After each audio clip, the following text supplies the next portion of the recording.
ಶ್ರೀ ಗುರುಭ್ಯೋ ನಮಃ. ಹರಿ ಓಂ. ಗುರುಬ್ರಹ್ಮ ಗುರುವಿಷ್ಣು ಗುರುದೇವೋ ಮಹೇಶ್ವರ ಗುರು ಸಾಕ್ಷಾತ್ ಪರಬ್ರಹ್ಮ ತಸ್ಮೈ ಶ್ರೀ ಗುರವೇ ನಮಃ. ಶ್ರೀ ಸದ್ಗುರು ಚರಣಾರವಿಂದಾಭ್ಯಾ ನಮಃ. ಮತ್ತೊಮ್ಮೆ ಪರಿಶ್ರಮ ಮಾಧ್ಯಮ ಮಿತ್ರರಿಗೆಲ್ಲ ಆದರದ ಸ್ವಾಗತ ಸುಸ್ವಾಗತ. ಹಿಂದಿನ ಸಂಚಿಕೆಯಲ್ಲಿ ದ್ವಾದಶ ರಾಶಿಗಳ ಫಲಾನುಫಲವನ್ನು ತಿಳಿಸಿಕೊಟ್ಟಿದ್ದೇವೆ. ಅದೇ ರೀತಿಯಾಗಿ ವಿಶೇಷವಾಗಿ ಶುಕ್ರವಾರದ ಮಹತ್ವವನ್ನು ತಿಳ್ಕೊಳ್ಳೋಣ.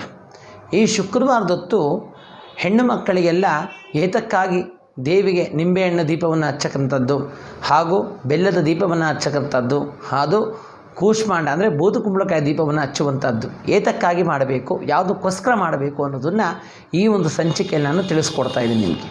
ವಿಶೇಷ ಶುಕ್ರವಾರ ಅಂತ ಹೇಳುವಂಥದ್ದು. ಶುಕ್ರ ಅಧಿಪತಿಯಾಗಿರ್ತಕ್ಕಂಥದ್ದು ಶುಕ್ರವಾರ. ಏತಕ್ಕಾಗಿ ನಾವು ಶುಕ್ರವಾರವೇ ಅಮ್ಮನವರಿಗೆ ಆರಾಧನೆ ಮಾಡಬೇಕು ಅನ್ನೋದು ಎಲ್ಲರಿಗೂ ಒಂದು ತಿಳಿದುಕೊಳ್ಳುವಂಥ ವಿಚಾರ. ಏತಕ್ಕಾಗಿ ಅಂದರೆ ಶುಕ್ರವಾರದ ವಿಶೇಷ, ಆ ಶುಕ್ರನಿಗೆ ಅಧಿಪತಿಯಾಗಿರ್ತಕ್ಕಂಥವಳು ತಾಯಿ ಮಹಾಲಕ್ಷ್ಮಿ ಅಂತ ಹೇಳುವಂಥದ್ದು. ಆ ಮಹಾಲಕ್ಷ್ಮಿಯ ಆರಾಧನೆ ನಾವು ಮಾಡೋದ್ರಿಂದ ಮನೆಯಲ್ಲಿರ್ತಕ್ಕಂತಹ ಯಾವುದೇ ದೋಷಗಳು ಏನೇ ಇದ್ದರೂ ಕೂಡ ಅದು ಪರಿಹಾರವಾಗುತ್ತೆ ಅನ್ನೋಂಥ ಒಂದು ವಿಶೇಷವಾದಂತಹ ನಂಬಿಕೆ ಹಾಗೂ ಶಾಸ್ತ್ರಬದ್ಧ ವಿಚಾರ. ಹಾಗೆಯೇ ಶುಕ್ರವಾರದೊತ್ತು ನಾವು ಏತಕ್ಕಾಗಿ ದೇವಿಯನ್ನು ಆರಾಧನೆ ಮಾಡಬೇಕು, ದೇವಿಯೇ ನಮಗೇನೆಲ್ಲ ಅನುಕೂಲ ಮಾಡ್ತಾಳೆ ಅಂತ ಬಂದಾಗ ಆ ಪರಮಾತ್ಮೆಗೆ ಪರಿಪೂರ್ಣವಾದ ಅನುಗ್ರಹ ಪ್ರಾಪ್ತವಾದ್ರೇ ಮನುಷ್ಯನ ಜನ್ಮ ಸಾರ್ಥಕ ಅಂತ ಹೇಳುವಂಥದ್ದು. ಏಕೆ ಅಂತಂದರೆ ಮನುಷ್ಯ ಗೊತ್ತಿದ್ದಲನ್ನು ಎಷ್ಟೋ ಪಾಪಕರ್ಮಗಳು ಮಾಡ್ತಾನೆ, ಹೌದಾ? ಆ ಮನುಷ್ಯನ ಪಾಪಕರ್ಮಗಳಿಗೆ ವಿಮೋಚನೆ ಹೇಗೆ ಸಿಗುವಂಥದ್ದು, ಕರ್ಮ ಹೇಗೆ ಕಳ್ಕೋಬೇಕು ಅಂತ ಬಂದಾಗ ಭಗವಂತನ ಆರಾಧನೆ, ಭಗವಂತನ ನಾಮಚಿಂತನೆಯಿಂದ ಮಾತ್ರ ಸಾಧ್ಯ. ಯಾಕೆ ಅಂತಂದರೆ ನಾವು ಎಷ್ಟೋ ತಪ್ಪುಗಳನ್ನು ಗೊತ್ತಿದ್ದು ಮಾಡಿರ್ತೇವೆ, ಗೊತ್ತಿಲ್ಲದೇನೂ ಮಾಡಿರ್ತೇವೆ. ಗೊತ್ತಿದ್ದು ಮಾಡುವಂಥ ತಪ್ಪಿಗೆ ಭಗವಂತನಲ್ಲಿ ಯಾವತ್ತೂ ಕ್ಷಮೆ ಇರೋದಿಲ್ಲ. ಆದರೆ ಗೊತ್ತಿಲ್ಲದೆ ಮಾಡುವಂತಹ ತಪ್ಪಿಗೆ ಪರಮಾತ್ಮ ಪರಿಪೂರ್ಣವಾದ ಅನುಗ್ರಹವನ್ನು ಪ್ರಾಪ್ತ ಮಾಡ್ತಾನೆ. ಅದೇ ರೀತಿಯಾಗಿ ಶುಕ್ರವಾರ ಅಂತ ವಿಶೇಷವಾದ ದಿನಗಳಲ್ಲಿ ಆ ತಾಯಿ ಜಗನ್ಮಾತೆಯ ಆರಾಧನೆ ಮಾಡುವುದರಿಂದ ನಮಗೇನೆಲ್ಲ ಶುಭಾಶುಭ ಫಲಗಳು ಪ್ರಾಪ್ತವಾಗುತ್ತೆ ಅಂತ ತಿಳ್ಕೊಳ್ಳೋಣ. ಮೊದಲಿಗೆ ವಿಶೇಷ ಶುಕ್ರವಾರದೊತ್ತು ಒಂದು ಮನೆ ಅಂತ ಬಂದಾಗ ಆ ಮನೆಯಲ್ಲಿ ದಾರಿದ್ರ್ಯವನ್ನು ನಿವಾರಣೆ ಮಾಡ್ತಕ್ಕಂಥವಳು ಆ ತಾಯಿ ಮಹಾಲಕ್ಷ್ಮಿ. ಇಲ್ಲಿ ಮೂಲಕವಾಗಿ ಆ ತಾಯಿಯ ಮೂಲ ಸ್ವರೂಪವನ್ನು ತಿಳ್ಕೊಬೇಕಾಗತ್ತೆ ನಾವು. ಸರ್ವಸ್ವರೂಪೇ ಸರ್ವೇಶಿ ಸರ್ವಶಕ್ತಿ ಸಮನ್ವಿತೆ ಭಯಭ್ಯಸ್ತ್ರಾಹಿನೋ ದೇವಿ ದುರ್ಗೇ ದೇವಿ ನಮೋಸ್ತುತೆ ಅಂತ ಹೇಳುವಂಥದ್ದು. ಯಾಕೆಂದರೆ ಸರ್ವಸ್ವರೂಪಿನೋ ಅವಳು ಮಹಾಕಾಳಿ, ಮಹಾಲಕ್ಷ್ಮಿ, ಮಹಾಸರಸ್ವತಿ ಅಂತ ಹೇಳುವಂಥದ್ದು. ತ್ರಿಕಾಲ ರೂಪಿಣಿ ಆ ತಾಯಿ. ಆ ಜಗನ್ಮಾತೆಯ ಅನುಗ್ರಹದಿಂದ ಮಾಡಿರ್ತಕ್ಕಂತಹ ಪಾಪ ಕರ್ಮಗಳನ್ನು ತೊಳೆದು ಪುಣ್ಯ ಫಲವನ್ನು ಕೊಡ್ತಕ್ಕಂಥವಳು.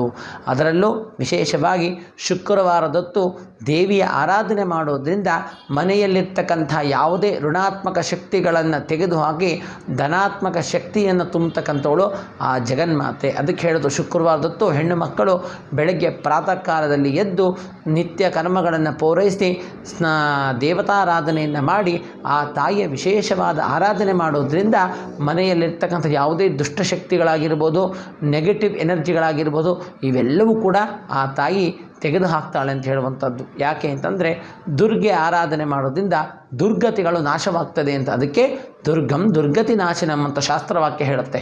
ದುರ್ಗೆಯನ್ನು ಆರಾಧನೆ ಮಾಡೋದ್ರಿಂದ ಆ ಸಮಸ್ತ ವಿಧವಾದ ದುರ್ಗತಿಗಳೆಲ್ಲವೂ ಕೂಡ ಆ ತಾಯಿ ನಾಶ ಮಾಡ್ತಾಳೆ ಅಂತ ಹೇಳುವಂಥದ್ದು. ಅದೇ ರೀತಿಯಾಗಿ ಶುಕ್ರವಾರದೊತ್ತು ಈ ನಿಂಬೆಹಣ್ಣಿನ ದೀಪ ಹಾಗೂ ಬೆಲ್ಲದ ದೀಪ ಹಾಗೂ ಬೂದು ಕುಂಬಳಕಾಯಿ ಅಂದರೆ ಕೂಷ್ಮಾಂಡ ದೀಪವನ್ನು ಹಚ್ಚೋದ್ರಿಂದ ಏನೆಲ್ಲ ಫಲ ನಮಗೆ ಸಿಗುತ್ತೆ ಅಂತ ಬಂದಾಗ ಮೊದಲಿಗೆ ನಿಂಬೆಹಣ್ಣು ಇದರ ಬಗ್ಗೆ ತಿಳ್ಕೋಬೇಕು. ಯಾಕೆಂದರೆ ಜಂಬೀರ ಫಲ ಇದು. ಜಂಬೀರ ಅಂತ ಬಂದಾಗ ಶಾಸ್ತ್ರವಾಕ್ಯಗಳು ಇದನ್ನು ಜಂಬೀರ ಫಲ ಅಂತ ಹೇಳುವಂಥದ್ದು. ಇದನ್ನು ಅಥರ್ವಣ ವಿದ್ಯೆಯಲ್ಲಿ ಬಹಳ ಪ್ರಮುಖ ಪಾತ್ರವನ್ನು ವಹಿಸುತ್ತೆ. ಯಾವುದು? ಈ ನಿಂಬೆಹಣ್ಣು. ಏಕೆ ಅಂತಂದರೆ ಯಾವುದೇ ಮಾಟ ಮಂತ್ರಗಳನ್ನು ಮಾಡಬೇಕಾದ್ರೂ ಕೂಡ ಪ್ರಯೋಗಾದಿಗಳನ್ನು ಮಾಡೋದ್ರಿಂದ ಈ ನಿಂಬೆಹಣ್ಣಿನ ಅವಶ್ಯಕತೆ ಬಹಳ ಇರುವಂಥದ್ದು.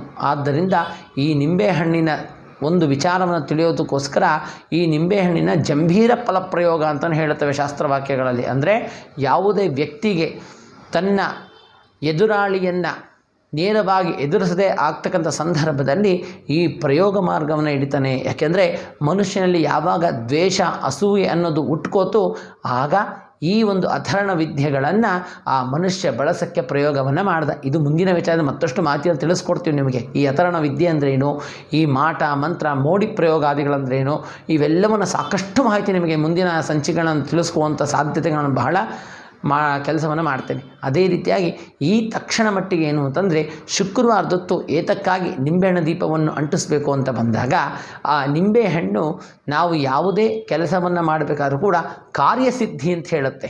ಕಾರ್ಯಸಿದ್ಧಿ ಅಂತ ಬಂದಾಗ ಆ ನಿಂಬೆಹಣ್ಣಿನ ಒಂದು ಸಂಖ್ಯೆ ಪ್ರಮಾಣದಲ್ಲಿ ದೇವಿಗೆ ಆ ನಿಂಬೆಹಣ್ಣನ್ನು ಹಚ್ಚಿ ಅದನ್ನು ಹಿಂಡಬೇಕು. ಅಂದರೆ ಸಮ ಪ್ರಮಾಣದಲ್ಲಿ ದೀಪವನ್ನು ಆರಾಧನೆ ಮಾಡಬೇಕು ಅಂತ ಹೇಳುತ್ತೆ. ಅಂದರೆ 2, 4, 6, 8, 10 ಹೀಗೆ ಸಮಸಂಖ್ಯೆಯಲ್ಲಿ ಮಾಡೋದ್ರಿಂದ ಒಂದು ನಿಂಬೆಹಣ್ಣಿನ ದೀಪವನ್ನು 2 ಭಾಗಗಳನ್ನಾಗಿ ಮಾಡಿಕೊಂಡು ಅದರಲ್ಲಿ ತುಪ್ಪದ ಬತ್ತಿಯನ್ನು ಇಟ್ಟು ಆ ನಿಂಬೆಹಣ್ಣಿನ ದೀಪವನ್ನು ಹಚ್ಚಿರೋದ್ರಿಂದ ಸಕಲ ಕಾರ್ಯಸಿದ್ಧಿಗಳು ಆ ತಾಯಿ ಯಶಸ್ಸನ್ನು ಮಾಡ್ತಾಳೆ.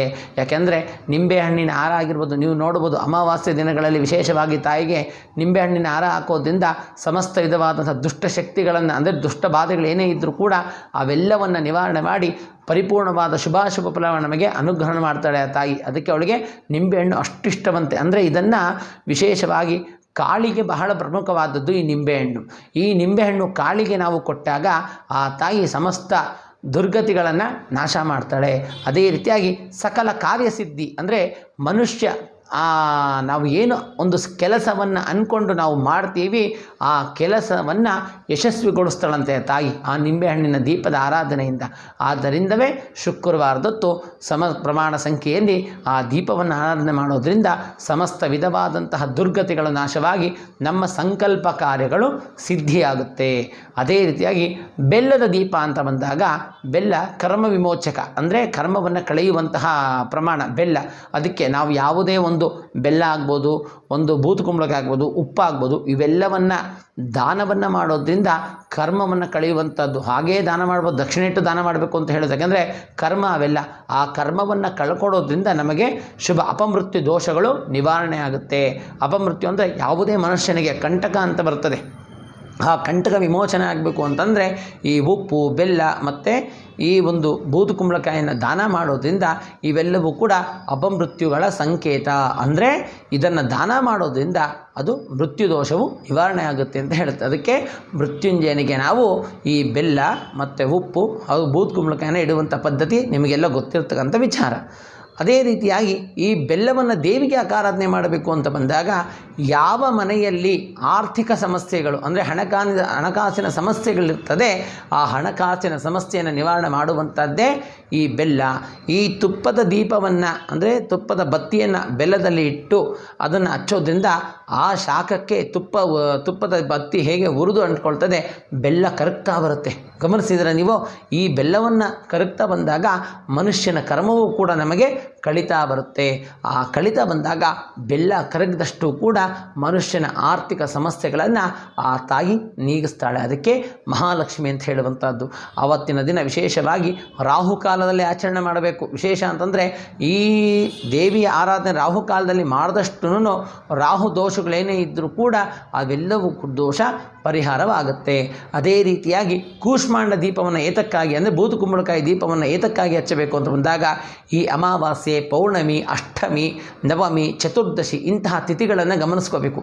ಇಂತಹ ತಿಥಿಗಳನ್ನು ಗಮನಿಸಿ ಆ ದಿನದಲ್ಲಿ ಈ ಒಂದು ಕೂಷ್ಮಾಂಡ ದೀಪವನ್ನು ಹಚ್ಚೋದ್ರಿಂದ ಸಮಸ್ತ ವಿಧವಾದಂತಹ ಯಾವುದೇ ಮನುಷ್ಯನ ಪ್ರಯೋಗಗಳನ್ನು ಏನೇ ಮಾಡಿದರೂ ಕೂಡ ಅವೆಲ್ಲವೂ ಕೂಡ ತಡೆ ಹಿಡಿಯುತ್ತೆ ಈ ಕೂಷ್ಮಾಂಡ ದೀಪ. ಹಾಗೂ ಆರೋಗ್ಯ ಆಯಸ್ಸಲ್ಲೂ ಕೂಡ ಅತಿ ಪ್ರಮಾಣವಾಗಿರ್ತಕ್ಕಂಥದ್ದು ಈ ಬೂದುಕುಂಬಳಕಾಯಿ ದೀಪ. ಅದಕ್ಕೆ ಸಾಮಾನ್ಯವಾಗಿ 9 ಬತ್ತಿಗಳನ್ನು ಇಟ್ಟು ಬೂದುಕುಂಬಳಕಾಯಿ ಪ್ರತಿ ಅಮಾವಾಸ್ಯೆ, ಪೌರ್ಣಮಿ ದೇವಿಯ ಸನ್ನಿಧಾನದಲ್ಲಿ ಹಚ್ಚೋದ್ರಿಂದ ಸಮಸ್ತ ವಿಧವಾದ ಮೃತ್ಯು ದೋಷಗಳನ್ನು ನಿವಾರಣೆ ಮಾಡ್ತಕ್ಕಂಥದ್ದು.